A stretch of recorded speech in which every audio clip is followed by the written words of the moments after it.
The density of monobasic acid, उसका molecular mass दे रखा हुआ है इतना, ठीक है।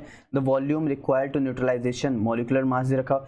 अच्छा तुमने एक चीज़ यहाँ पे गौर किया, यहाँ पे हमें 1 लीटर है, 1 मोलैरिटी है, 1 लीटर है और हमें मोलैरिटी यानी यहाँ से हम लोग मोलैरिटी निकालेंगे और यहाँ से वॉल्यूम पूछ रहा है, तो इसका मतलब 2 मोलैरिटी है, 2 लीटर है, तो यहाँ से फॉर्मूला बनता है डाइल्यूशन वाला, m1v1 is equal to m2v2। हमारे पास यही फॉर्मूला बनता है। अगर हमारे पास 1 मोलैरिटी है, 1 वॉल्यूम है, 1 मोलैरिटी 1 वॉल्यूम, चलो हम लोग मान लेते हैं ये मोलैरिटी हम लोग को दी हुई है 0.24 इनटू में हमें ml दिया हुआ है 25 ml, यानी अगर हम यहाँ से मोलैरिटी को पता कर ले तो हमारे पास वॉल्यूम आ जाएगा। मोलैरिटी कैसे निकालोगे? मोलैरिटी क्या होती है हमारे पास? होती है number of moles of solute upon volume of solution in litre, हमारे पास यही होती है।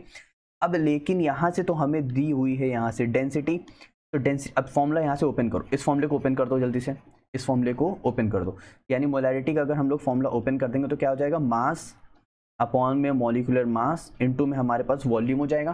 तो मास अपॉन में मॉलिक्यूलर मास, ये हम मास और volume, density is equal to क्या होता है? Mass upon volume. तो डेंसिटी हमको दी हुई है, तो कितनी दी हुई है? 1.21 अपॉन में मॉलिक्यूलर मास कितना है हमारे पास? 24.2 हमारे पास ये दिया हुआ है।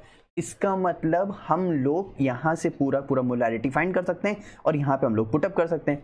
नहीं, एक चीज़ की गलती कर जाओगे, क्यों? क्योंकि यहाँ पे दिया हुआ लीटर, यहाँ पे दिया हुआ मिलीलीटर और तुमने ऑलरेडी मिलीलीटर को पुटअप कर दिया, तो इसका मतलब तुम यहाँ पे क्या कर दोगे? 1000 से मल्टीप्लाई कर दोगे।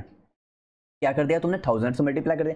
अब तुम्हारी यहाँ से मोलैरिटी आ जाएगी, मान लेते हैं मोलैरिटी आ गई x, वॉल्यूम तुम फाइंड कर लोगे, यानी मोलैरिटी को नीचे ले लोगे, यानी यहाँ पे तुम लोग रख दिया x और यहाँ से तुम्हारे पास क्या आ गया? वॉल्यूम आ गया।